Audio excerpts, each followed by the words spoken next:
Le 19 janvier dernier tombait une désagréable nouvelle. Gaspard Ulliel disparaissait brutalement à la suite d'un accident de ski. Il avait 37 ans et de beaux projets à l'horizon. La grande famille du cinéma et ses proches portent son deuil depuis un mois.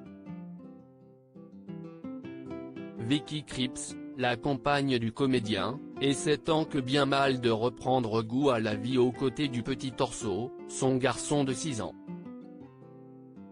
Comment retrouver le sourire quand on pense à la trajectoire brisée d'un acteur talentueux promis à de grandes choses?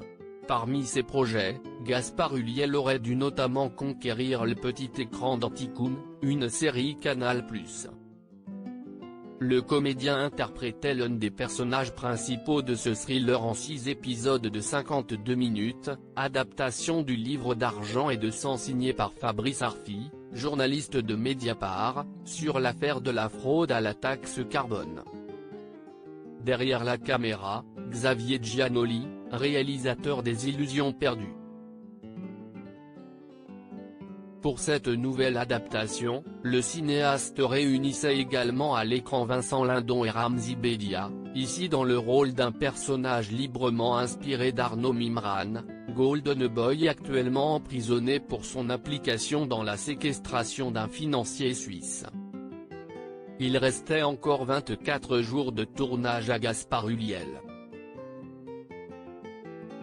Si la production affirme être très choquée par la disparition de l'acteur, Tycoon doit néanmoins aller de l'avant et trouver un remplaçant pour interpréter son personnage principal. L'après Gaspard Ulliel, difficile de reprendre un rôle taillé sur mesure pour Gaspard Ulliel. Si est pourtant chose faite, comme le révèle le nouveau numéro de Closer, ce vendredi 18 février en kiosque.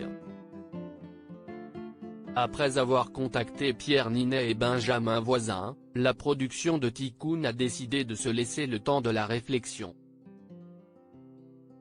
Au terme du processus, le choix s'est arrêté sur Nils Schneider, qui devra donc reprendre toutes les scènes de son prédécesseur. Le compagnon de Virginie Efira a d'autant plus une lourde responsabilité sur ses épaules que Gaspard Ulliel comptait parmi ses proches amis.